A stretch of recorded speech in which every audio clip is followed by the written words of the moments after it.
जय हिंद। स्वागत है आप सभी का हमारे इस YouTube चैनल पे।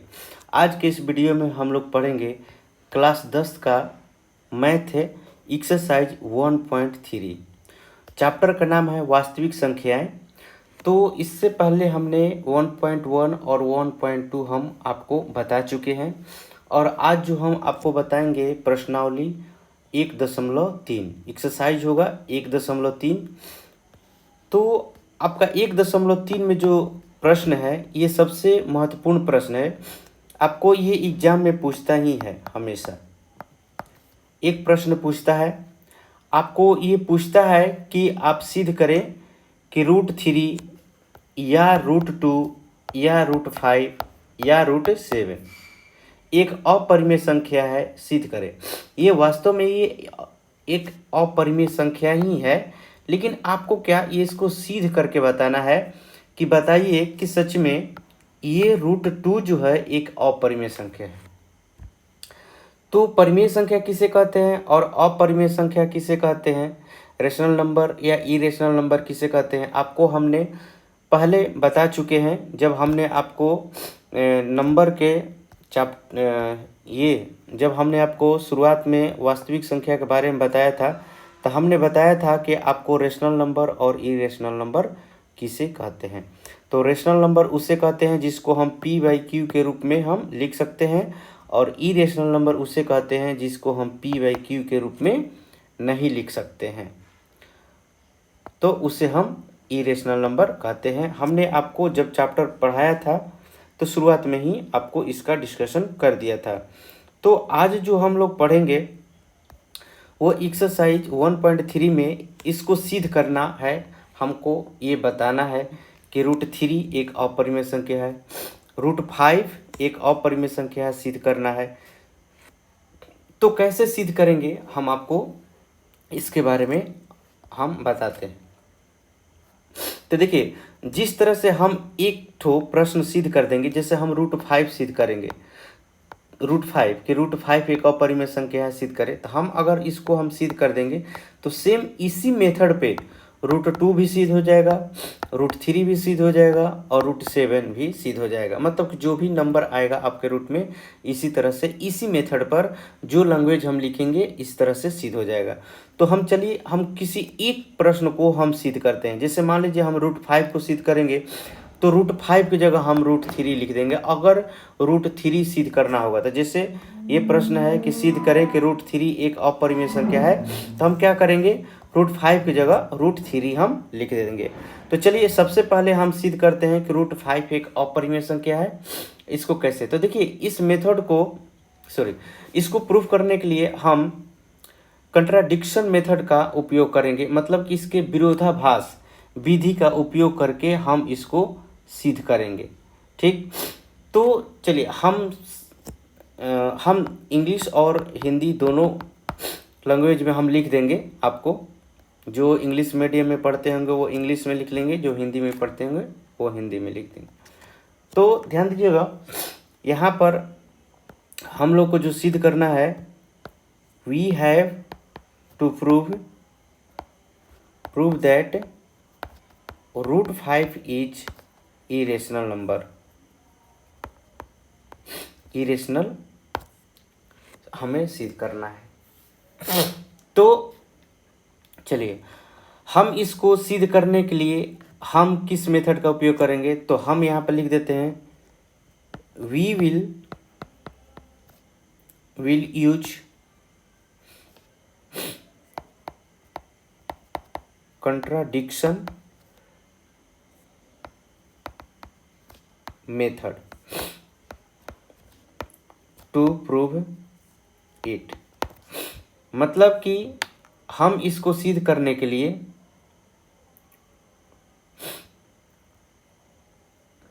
विरोधाभास विधि का उपयोग करेंगे।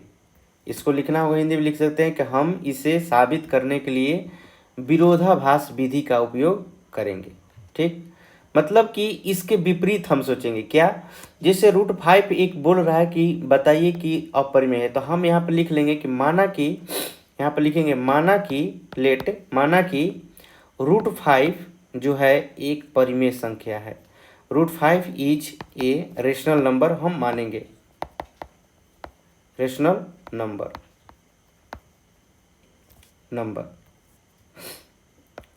ऑफ द फॉर्म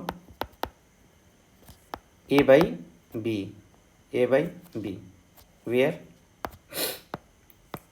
वेयर जहाँ b जो है 0 के बराबर कभी भी नहीं होगा, and a and b are coprime number सअभाज्य संख्या होगा। कहने का मतलब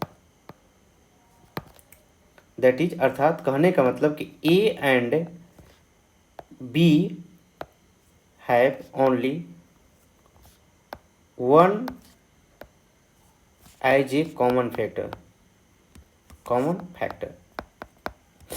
कहने का मतलब कि हम यहाँ पर मानेंगे कि √5 जो है एक परिमेय संख्या है। लिखेंगे माना कि √5 एक परिमेय संख्या है,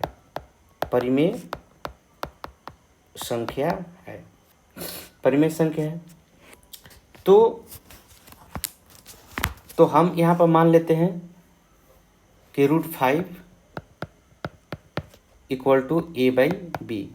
हमने माना कि √5 एक परिमेय संख्या, तो परिमेय संख्या कहने का मतलब कि इसको हम p/q के रूप में लिख सकते हैं, जहाँ b जो है ये 0 के बराबर नहीं है।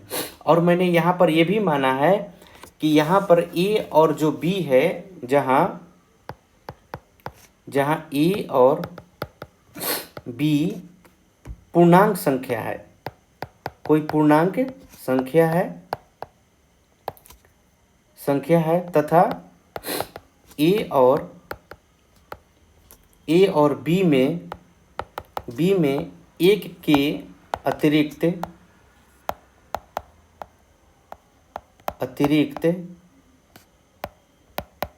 कोई उभयनिष्ठ गुणनखंड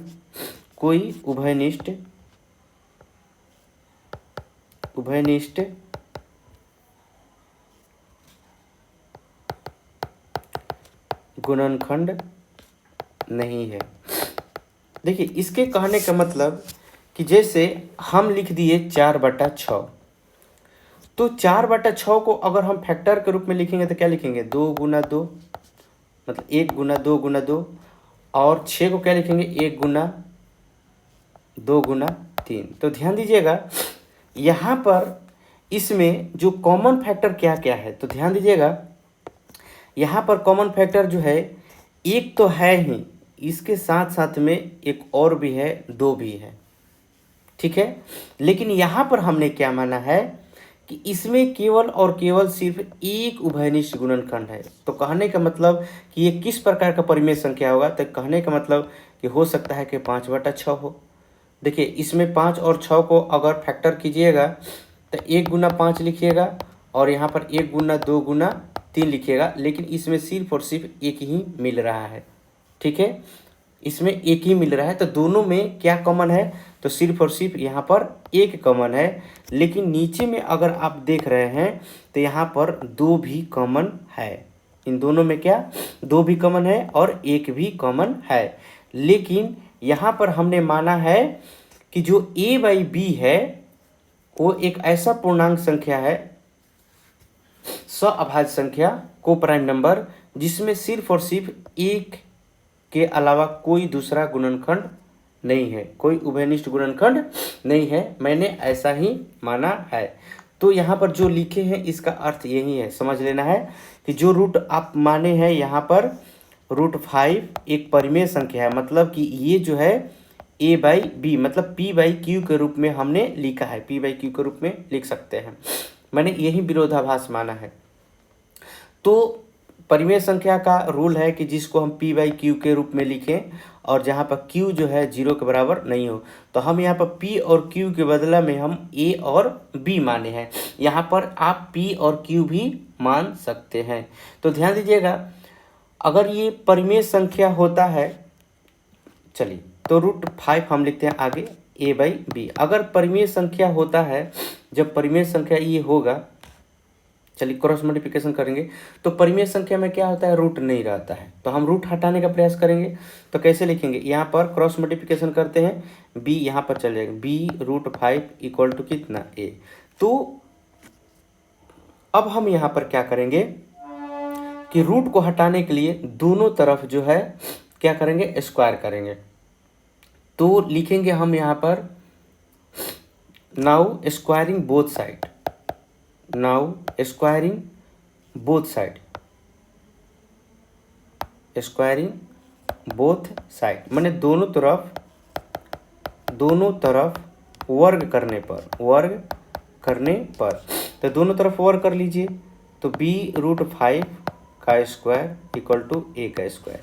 तो हमारा परिणाम क्या आ जाएगा, तो यहाँ पर स्क्वायर करेंगे तो ये b स्क्वायर हो जाएगा, और यहाँ पर ये रूट हट जाएगा, और यहाँ पर क्या हो जाएगा, a स्क्वायर आ जाएगा, यहाँ पर ये a स्क्वायर आ जाएगा। अब हम यहाँ पर ये देखते हैं क्या, अब हम यहाँ पर ये देख रहे हैं कि अतः यहाँ पर लिख सकते हैं अतः कि जो 5 है, 5, ये जो 5 है, ये 5 जो है, ये 5 और ये a स्क्वायर, तो मतलब 5 से हम यहाँ पर भागा दे रहे हैं, तो a स्क्वायर को 5 जो है विभाजित कर रहा है।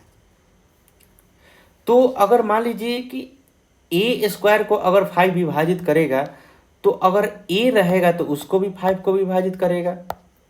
कैसे, ध्यान दीजिएगा। अगर a स्क्वायर का मतलब कि मान लीजिए कि यहाँ पर 25 का स्क्वायर, 25 का स्क्वायर, तो 25 का स्क्वायर का मतलब कि 25 गुना क्या हो जाएगा, 25।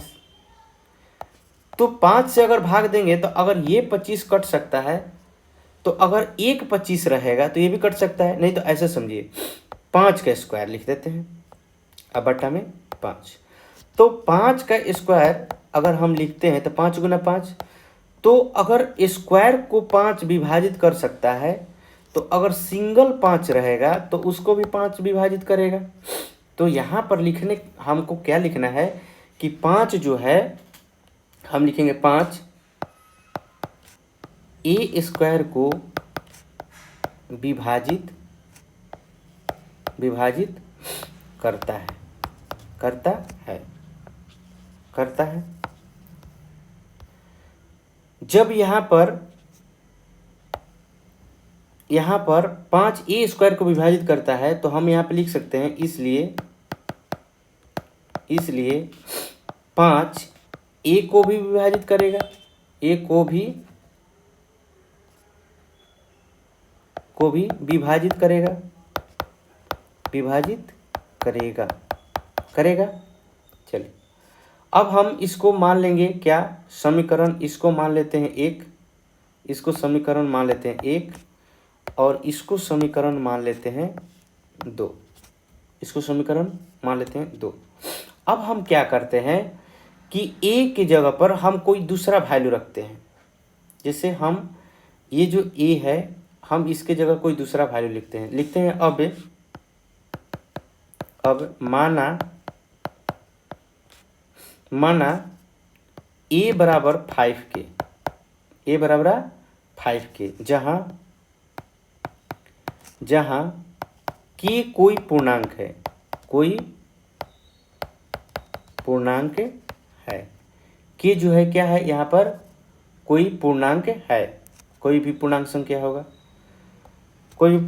होगा। तो समीकरण 1 में देखिए, समीकरण 1 कहाँ है, ये है। समीकरण 1 में a का मान रखने पर हम रखते हैं, ये b स्क्वायर है और ये कितना है 5 इक्वल टू a स्क्वायर है, तो a की जगह पर कितना लिखेंगे 5 के, और ये क्या हो जाएगा, स्क्वायर हो जाएगा, इस तरह से हो जाएगा। तो अब हम क्या लिख सकते हैं, अब हम लिख सकते हैं b स्क्वायर 5 इक्वल टू, ये स्क्वायर से क्या हो जाएगा, 5 का स्क्वायर हो जाएगा और k का भी स्क्वायर हो जाएगा। तो क्या हो जाएगा, b स्क्वायर इक्वल टू, यहाँ पर 5 गुना 5 और k स्क्वायर, और ये जो 5 था यहाँ पर हमने लिख दिया 5। ये जो हमारा 5 था, ये इसको हमने क्रॉस मल्टीप्लिकेशन किया, तो क्रॉस मल्टीप्लिकेशन किया तो हमारा यहाँ पर ये आ गया। तो इससे हम इसको कटा देते हैं, तो क्या लिख सकते हैं, B square equal to 5k²। तो सेम ऊपर में हमने क्या लिखा था कि 5 जो है ए स्क्वायर को विभाजित कर रहा है, तो यहाँ पर 5 जो है आपको 5 जो है बी स्क्वायर को विभाजित कर रहा है, लिखेंगे अतः 5 बी स्क्वायर को विभाजित करता है, विभाजित करता है, इसलिए 5 बी को भी विभाजित करेगा, विभाजित करेगा। अब इसको लिख लेते हैं समीकरण 3। अब देखिए समीकरण 2 और 3 से हमें क्या मिलता है। देखिए यहाँ पर समीकरण हमने 2 किसको माना है, यहाँ पर ये माना है कि 5 जो है ए को भी विभाजित करता है, समीकरण 2 माना है, और यहाँ पर जो है 5 जो है बी को भी विभाजित करता है, हमने 3 माना है समीकरण। तो देखिए समीकरण 2 और 3 में हमें ये देखने को मिल रहा है कि ए और बी को 5 विभाजित कर रहा है, ए और बी को 5 विभाजित कर रहा है। कहने का मतलब कि यहाँ पर जो ए बाई बी है इसमें केवल एक कॉमन होना चाहिए था, लेकिन यहाँ पर भी 5 है और यहाँ पर भी 5 है। कहने का मतलब कि जिस प्रकार आपका यहाँ पर 4/6 था, मतलब कि 1 गुना 2 गुना 2 था, और यहाँ पर जो था 1 गुना 2 गुना 3 था। तो कहने का मतलब यहाँ पर ये है इसका कि जिस प्रकार यहाँ पर 1 के अतिरिक्त यहाँ पर 2 कॉमन है, उसी प्रकार यहाँ पर भी 1 के सिवा दूसरा 5 भी उभयनिष्ठ कॉमन है, जो एक दूसरे को विभाजित कर रहा है, एक दूसरे को क्या कर रहा है, विभाजित कर रहा है। तो यहाँ पर हमारा जो मान्यता है वो गलत हो रहा है। क्या गलत हो रहा है कि हमने तो माना था कि इन दोनों में केवल एक उभयनिष्ठ गुणनखंड है, लेकिन यहाँ पर 5 कहाँ से आ गया, ये यहाँ पर 5 गुणनखंड कहाँ से आ गया, ये 5 कहाँ से आया, नहीं आना चाहिए था। तो अब हम यहाँ पर लिख देंगे कि जो हमने माना था कि √5 एक परिमेय संख्या है, ये हमारे मान्यता के हिसाब से ये गलत है, हमने गलत माना था। वास्तव में ये √5 एक अपरिमेय संख्या ही है। तो हम लास्ट में लिख देंगे कि ये जो है अपरिमेय संख्या है। तो कैसे लिखेंगे, हम यहाँ पर लिखेंगे कि इस प्रकार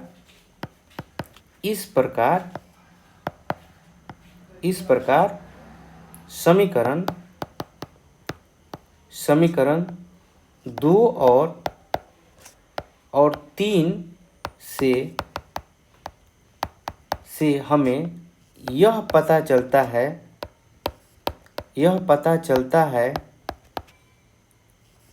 है कि ए और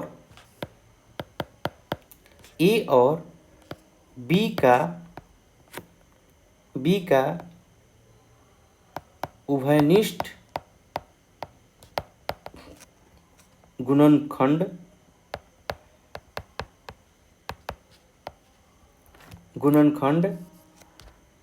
5 है, जो हमारी कल्पना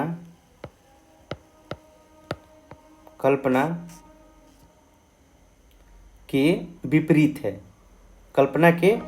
है, मतलब कि यहाँ पर ए और ब्रैकेट में लिख देते हैं, ए और बी में 1 के अतिरिक्त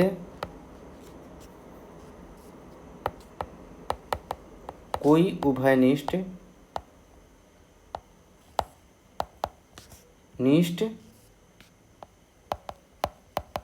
गुणनखंड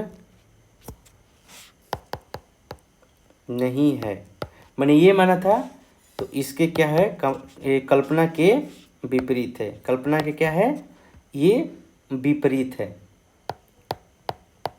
विपरीत है। किसकी कल्पना के विपरीत है, तो इसके कि हमने ए और बी में केवल माना था कि एक ही उभयनिष्ठ है, लेकिन यहाँ पर 5 कहाँ से आ गया, उभयनिष्ठ गुणनखंड 5 कहाँ से आ गया।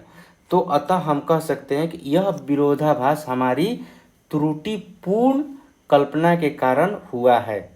आप यहाँ पर लिख देंगे, यह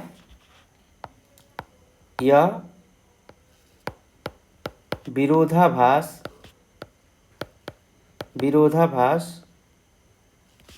हमारी कल्पना,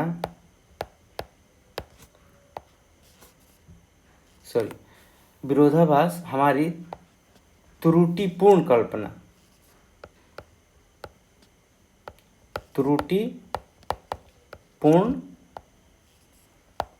कल्पना के कारण हुआ है कि √5 एक परिमेय संख्या है। अतः √5 एक अपरिमेय में संख्या है। ये सिद्ध हुआ। मतलब कि हमने यहाँ पर ये लिखा है कि यह विरोधाभास जो है हमारी त्रुटिपूर्ण कल्पना के कारण हुआ। मतलब कि हमने गलत माना कि मतलब कि ये परिमेय संख्या हो सकता है, वास्तव में ये परिमेय संख्या नहीं है। हमने यहाँ पर देख लिया, ये क्या है, एक अपरिमेय संख्या ही है। ठीक है, तो इस तरह से आप बना लीजिएगा। ठीक है, चलिए हम अब आपको दूसरा बताते हैं।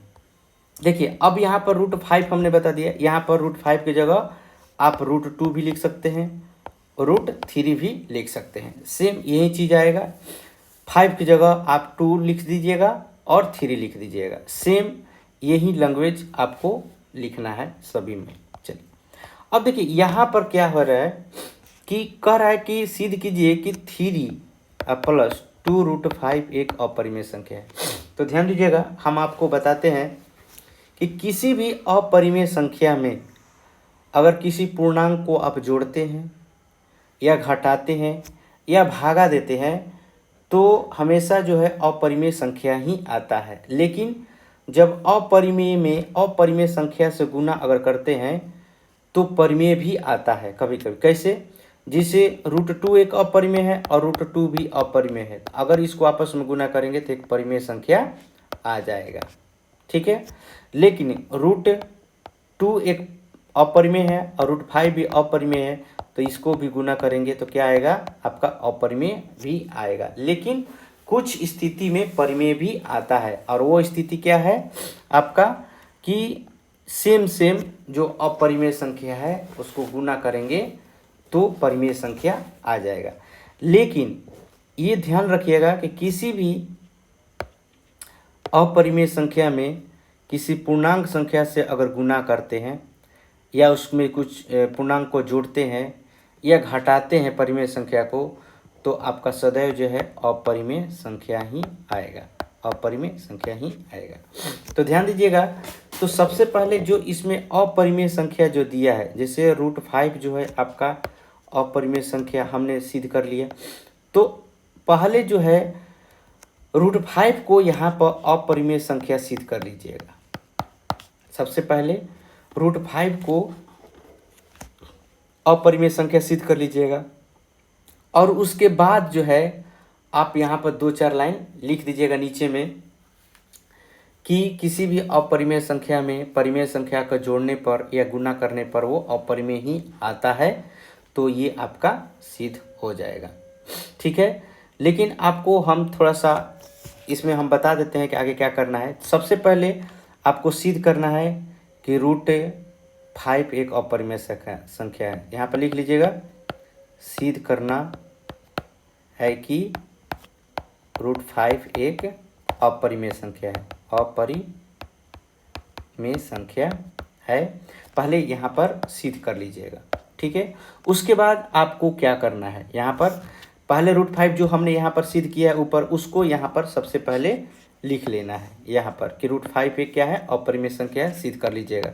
उसके बाद जो है इसकी चर्चा हम नीचे कर रहे हैं टोटल को। तो हम यहाँ पर लिखेंगे माना कि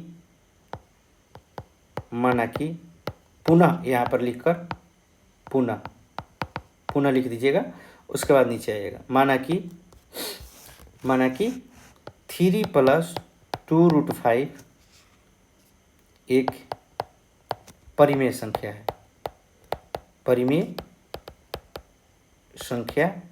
है, इसलिए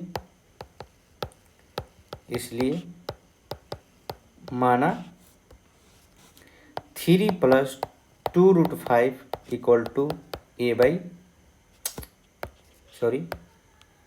a by b, जहाँ b जो है 0 के बराबर नहीं होना चाहिए। यहाँ पर लिख लेंगे जहाँ a और b पूर्णांक संख्या है तथा a और b में एक के अतिरिक्त कोई उभयनिष्ठ गुणनखंड नहीं है,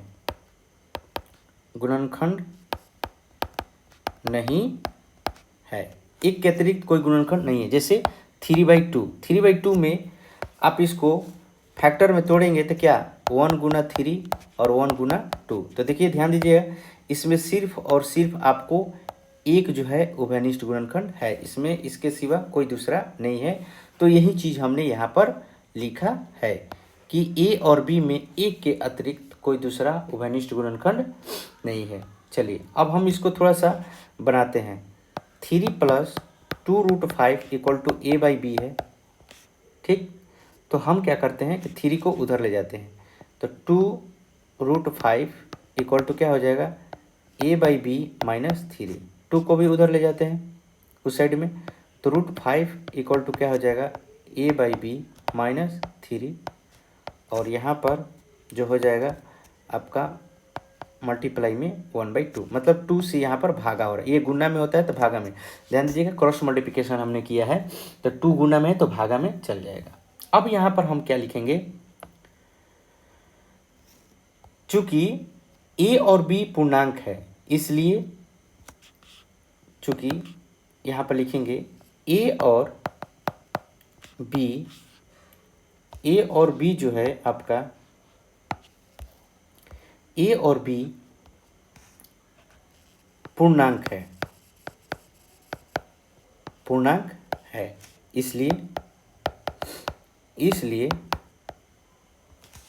आपका 1/2 a by b -3 एक परिमेय संख्या होगा, परिमेय संख्या है। इसलिए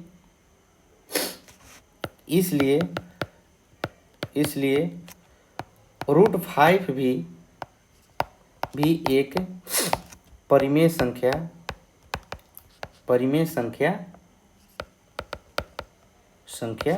होगा।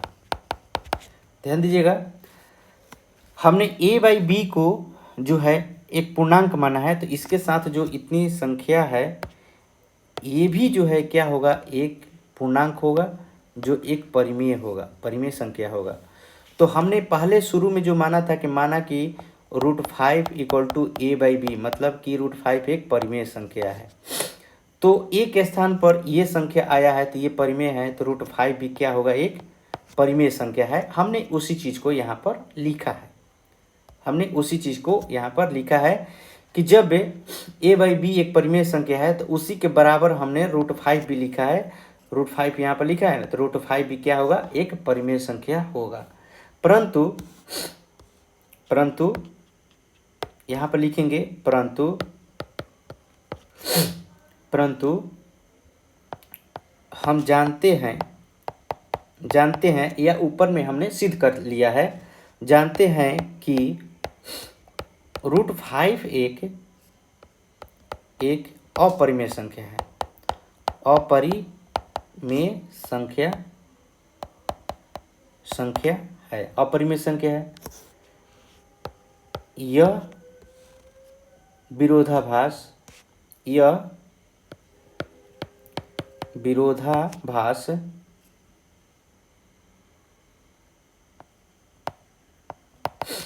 हमारी त्रुटिपूर्ण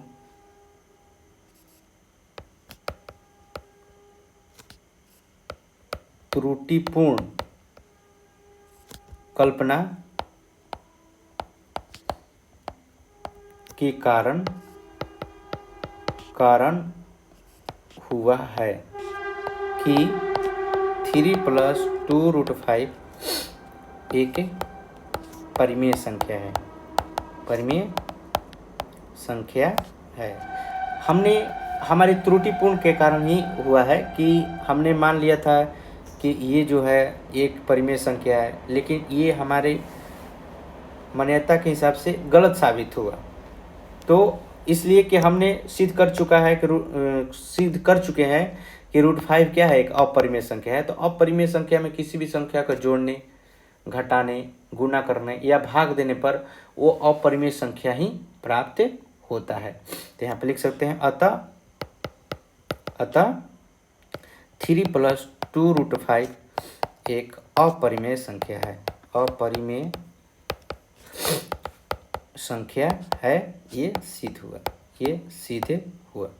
तो ध्यान रखिएगा, सबसे पहले आपको यहाँ पर √5 को एक अपरिमेय संख्या सिद्ध कर लेना है। उसके बाद यहाँ पर पुनः करके इसको चलना है यहाँ पर, ठीक है। इतना लिखकर आपको बनाना होगा। चलिए तो हम आगे चलते हैं।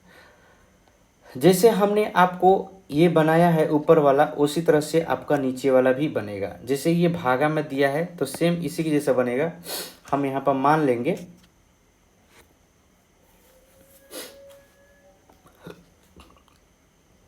देखिए, तो यहाँ पर 7√5 दिया है, तो कहने का मतलब ये गुना में है।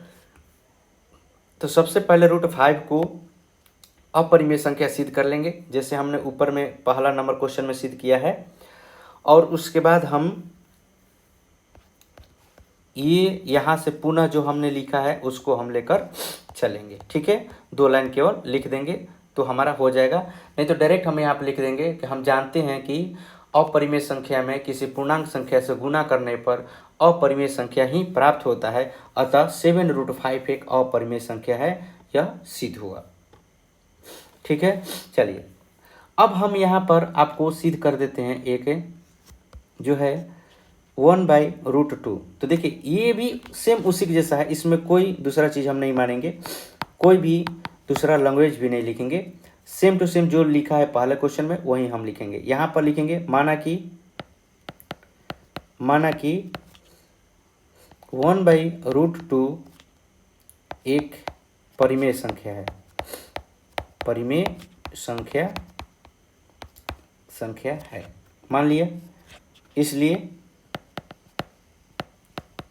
माना क्या माना कि 1/√2 = a/b, जहाँ b ≠ 0 होगा, तथा यहाँ पर लिख सकते हैं कि जहाँ a और b पूर्णांक है तथा a और b में एक के अतिरिक्त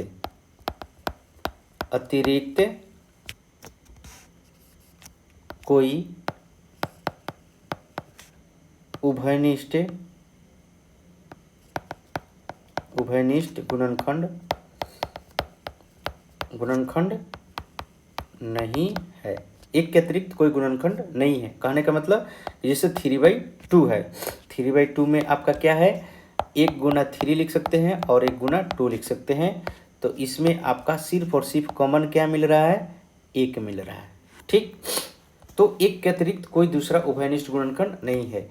अगर अगर यहाँ पर आपका 10/6 आ जाएगा तो इसको हम कैसे लिख सकते हैं, 1 गुना 2 गुना 5 और क्या लिख सकते हैं, 1 गुना 2 गुना 3। तो ध्यान दीजिएगा यहाँ पर आपको 1 तो मिल ही रहा है, साथ साथ में यहाँ पर 2 भी मिल रहा है।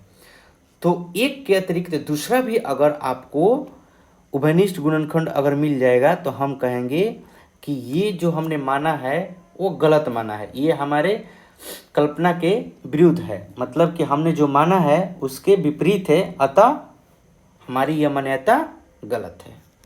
ठीक है, अगर ऐसा आएगा तो चलिए हम यहाँ पर करते हैं क्या कि यहाँ पर 1/√2 इक्वल टू क्या है, a/b और b नॉट इक्वल टू क्या है, 0। तो रूट हटाने के लिए दोनों तरफ क्या करते हैं, वर्ग करते हैं। तो लिखेंगे दोनों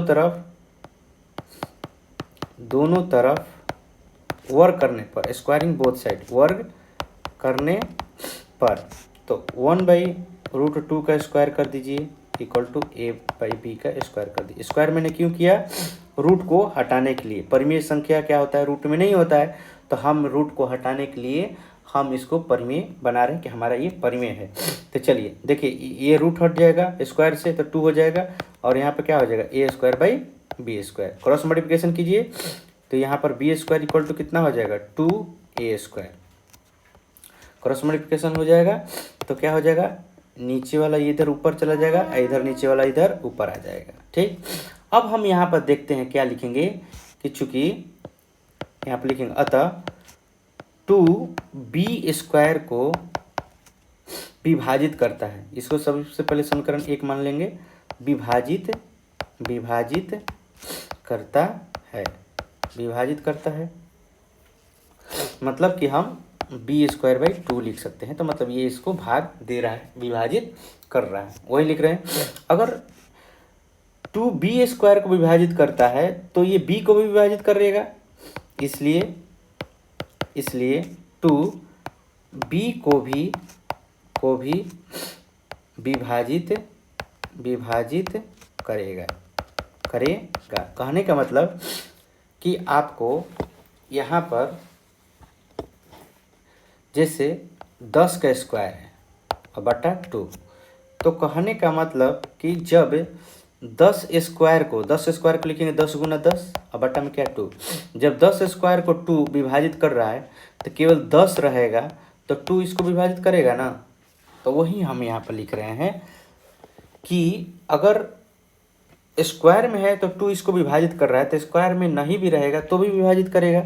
जैसे अगर मान लीजिए 3 का स्क्वायर है और बटा 2, तो 3 जो है 3 स्क्वायर को विभाजित नहीं करेगा, तो अकेला 3 भी रहेगा तो 3 को भी 2 विभाजित नहीं करेगा। इसका कहने का मतलब ये हो जाएगा। ठीक है, अगर आपको 3 का स्क्वायर लिख देंगे और बट्टा में 2 लिखेंगे तो 3 स्क्वायर को 2 तो विभाजित नहीं कर पाएगा, 3 गुना 3 9 हो जाएगा, सॉरी हाँ 3 9 हो जाएगा। तो 9 को जब 2 विभाजित नहीं कर रहा है तो 3 को भी विभाजित नहीं करेगा। लेकिन यहाँ पर जब विभाजित कर रहा है तो स्क्वायर को विभाजित कर रहा है b² को, तो b को विभाजित करेगा। हमने यही लिखा है। अब इसको लिख देंगे समीकरण 2। चलिए अब लिखते हैं क्या, यहाँ पर लिखेंगे माना कि अब माना कि b इक्वल टू 2 के जहाँ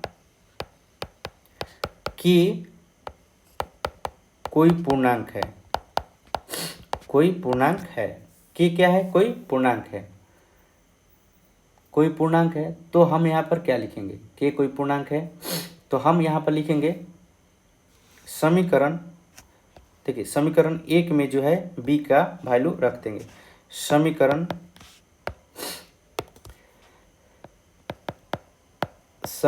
1 में b का मान रखने पर, समीकरण 1 में b का मान रखने पर, तो b का क्या था यहाँ पर 2k का स्क्वायर इक्वल टू कितना 2a²। तो यहाँ पर क्या हो जाएगा 2a² और k² इक्वल टू कितना हो जाएगा 2a²। तो यहाँ पे क्या लिख सकते हैं 2 गुना 2 और के स्क्वायर, और यहाँ पर क्या लिख सकते हैं 2a²। तो 2 यहाँ पर भागा में आ जाएगा, 2 गुना 2 बटा में 2 हो जाएगा, के स्क्वायर इक्वल टू कितना a²। तो 2 से 2 कैंसिल हो जाएगा, तो यहाँ पर क्या हो जाएगा 2k² इक्वल टू a²। तो यहाँ पर हम लिखेंगे कि जो 2 है, ये जो 2 है a² को विभाजित करता है, लिखेंगे यहाँ पर अतः 2a² को विभाजित करता है, विभाजित करता है। इसलिए 2a को भी विभाजित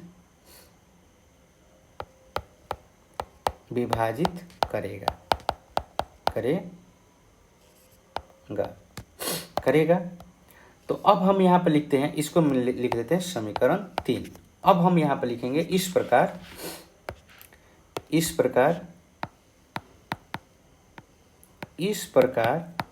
समीकरण 2 और 3 से 2 और 3 से क्या, तो समीकरण 2 में हमारा क्या था कि 2 जो है b को विभाजित कर रहा है, और यहाँ पर समीकरण 3 में 2a को विभाजित कर रहा है।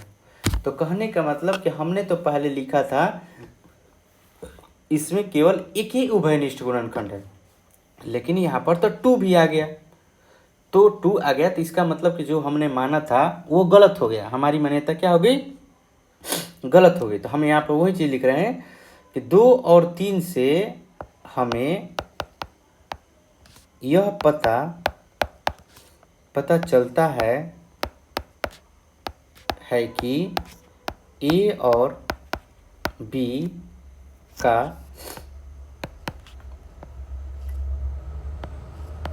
उभयनिष्ठ गुणनखंड 2 है, जो हमारी कल्पना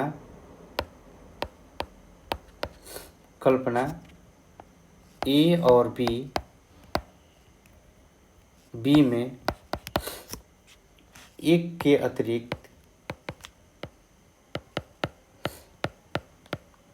अतिरिक्त कोई उभयनिष्ठ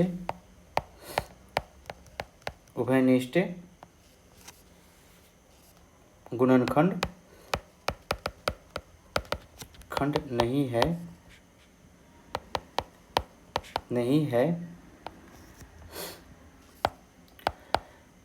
के विपरीत है। हमारी जो है कल्पना के, ये जो है विपरीत है, हमारी कल्पना के विपरीत है। क्या विपरीत है कि a और b में एक के अतिरिक्त कोई उभयनिष्ठ गुणनखंड नहीं है। इस चीज़ को हमने माना था, जो हमारी मान्यता के हिसाब से क्या है, गलत है। तो यहाँ पर ये लिखेंगे कि यह विरोधाभास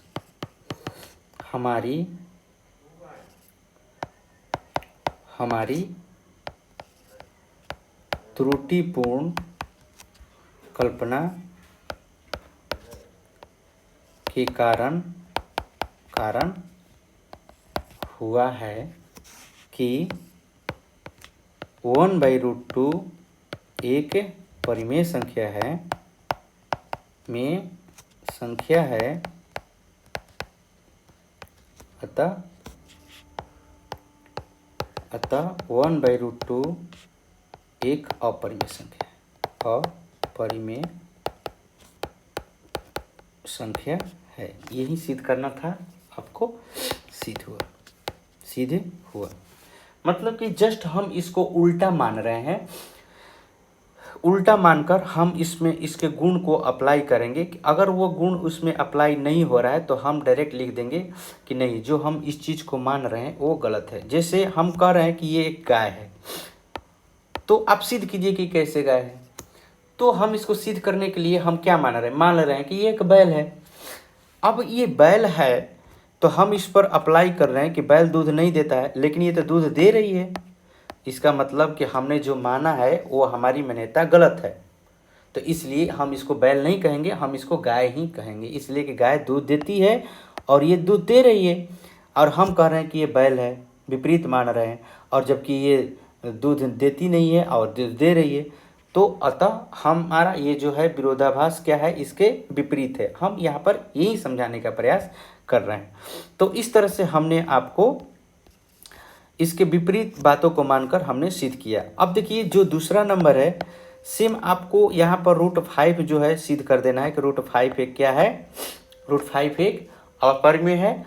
और यहाँ पर आपको जो हमने सिद्ध किया है ऊपर में, यहाँ पर आपको क्या करना है कि देखिए 3 को केवल 3 प्लस यहाँ पर नहीं लिखना है, 3 प्लस जो है नहीं लिखना है, आपको 3 जो है प्लस नहीं लिखना है यहाँ पर, और 2 की जगह पर क्या लिख देना है, 7 लिख देना है। ठीक, यहाँ पर जैसे माइनस में 3 आया था तो यहाँ पर -3 नहीं आएगा, डायरेक्ट आपका जो है ये 2 है यहाँ पर भागा में आ जाएगा, और सेम यहाँ पर यही चीज़ लिख देना है। तो इस तरह से आपका दूसरा नंबर जो है आपका सिद्ध हो जाएगा, 7√5 जो है आपका सिद्ध हो जाएगा, और 6 सिद्ध हो जाएगा। उसी प्रकार से आप अगर सिद्ध करना चाहते हैं 6 + √2, तो ये भी उसी के जैसा आपका सिद्ध हो जाएगा। तो चलिए हम आपको बता ही देते हैं।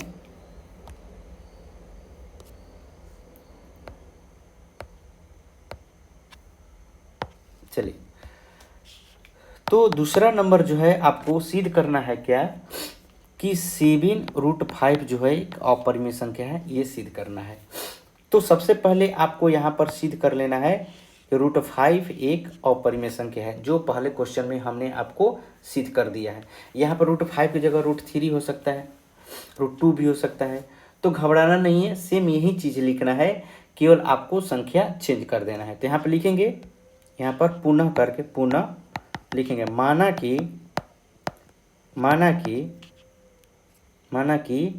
7√5 एक परिमेय संख्या है, परिमेय संख्या है, इसलिए माना 7√5 = a/b, जहाँ b नॉट इक्वल टू क्या होगा, 0 होगा। अब यहाँ पे लिखेंगे जहाँ a और b पूर्णांक है, कोई पूर्णांक संख्या है, पूर्णांक है, तथा a और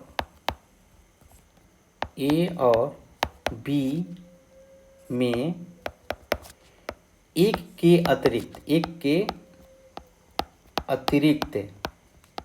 अतिरिक्त कोई उभयनिष्ठ गुणनखंड नहीं है। तो क्या लिखेंगे, 7√5 = a/b। क्रॉस मल्टीप्लिकेशन करते हैं तो √5 = 1/7 क्या हो जाएगा, a/b। तो हम इसको ऐसे भी लिख सकते हैं, √5 = a/7b। ठीक, लिख सकते हैं। अब यहाँ पर लिख देंगे कि चूंकि a और b पूर्णांक है, इसलिए लिखेंगे चूंकि a और b जो है क्या है, आपका पूर्णांक है, a और b पूर्णांक है, इसलिए a/7b एक परिमेय संख्या है, इसलिए √5 भी एक परिमेय संख्या है। देखिए ध्यान दीजिएगा, अगर a/b एक परिमेय संख्या माना है तो इसी के बराबर तो हमने लिखा है √5, तो √5 भी एक परिमेय संख्या है। लेकिन हमने a बाई बी की जगह पर हम a बाई 7b लिखे हैं, तो 7/b हमारा एक परिमेय संख्या है, तो √5 भी क्या है, एक परिमेय संख्या है, इसलिए कि हमने बराबर का साइन दिया है। तो जो ये चीज़ होगा वही ये भी चीज़ होगा। तो हमने यहाँ पर यही लिखा है लैंग्वेज में कि अगर a बाई 7b एक परिमेय संख्या है तो √5 भी एक परिमेय संख्या है, और ये हमने माना है। लेकिन हमने पहले ही सिद्ध कर दिया है कि √5 एक क्या है, अपरिमेय संख्या। √5 एक क्या है, अपरिमेय संख्या है। तो जब √5 एक अपरिमेय संख्या है और अपरिमेय संख्या में किसी भी पूर्णांक से अगर गुना करेंगे तो अपरिमेय ही आएगा, तो हमारी ये मान्यता गलत है। तो हम लिखेंगे परंतु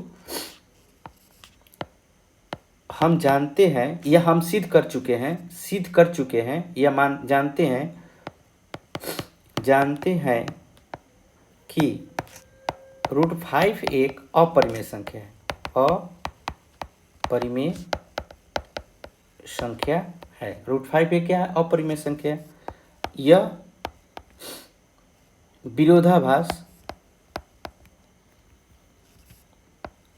विरोधाभास हमारी त्रुटिपूर्ण कल्पना के कारण हुआ है कि 7√5 एक परिमेय संख्या है। मतलब कि ये हमने उल्टा माना था कि √5 एक क्या है, 7√5 एक परिमेय संख्या है, हमने उल्टा माना था, जबकि हमको सिद्ध करना था 7√5। तो अतः हम यहाँ पर लिख सकते हैं अतः कि ये जो है हमारी गलतियों के कारण हुआ है। तो हम लास्ट में लिख देंगे कि नहीं, 7√5 जो है एक अपरिमेय संख्या है, परिमेय संख्या है। ये हमारा सिद्ध हुआ। तो इस तरह से ये सिद्ध हो गया।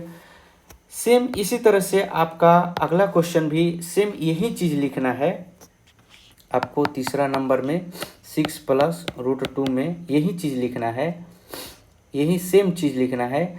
आपको क्या करना है कि 6 + √2 = a बाई बी है, तो यहाँ पर √2 = क्या लिख देना है, a/b - 6, यहाँ पर इतना लिख देना है। और यहाँ पर आपको लिख देना है कि a/b - 6 एक परिमेय संख्या है, इसलिए √2 भी एक परिमेय संख्या है। जो चीज़ हमने यहाँ पर लिखा है, जो चीज़ हमने ये चीज़ लिखा है वही चीज़ लिख देना है आपको, सेम टू सेम। और वहाँ उसी तरह से यहाँ पर भी आपको यही चीज़ लिख देना है। तो इस तरह से हमने आपको ये प्रश्न को क्या किया, आपको सिद्ध कर दिया, बता दिया। तो इसी तरह से आप कोई भी प्रश्न पूछ देगा कि √7 एक क्या है, अपरिमेय संख्या सिद्ध करे, तो सेम यही लैंग्वेज लिखना है और आपको सिद्ध करके बता देना है। आपके जो है एग्ज़ाम में ये प्रश्न आएगा, फिक्स है, आता ही है। तो इसको अच्छा से बना लीजिएगा और कमेंट बॉक्स में ज़रूर लिखिएगा आपको कहाँ नहीं समझ में आएगा। तो अगले वीडियो में हम आपको इसको पहले समझाएंगे, उसके बाद अगला एक्सरसाइज स्टार्ट करेंगे। तो कमेंट ज़रूर कीजिएगा, अच्छा लगे तो चैनल को सब्सक्राइब कीजिएगा और लाइक कीजिएगा। अगले हम वीडियो में मिलते हैं 1.4 प्रश्नावली को लेकर, प्रश्नावली 1.4। तो चलिए चलते हैं, जय हिंद।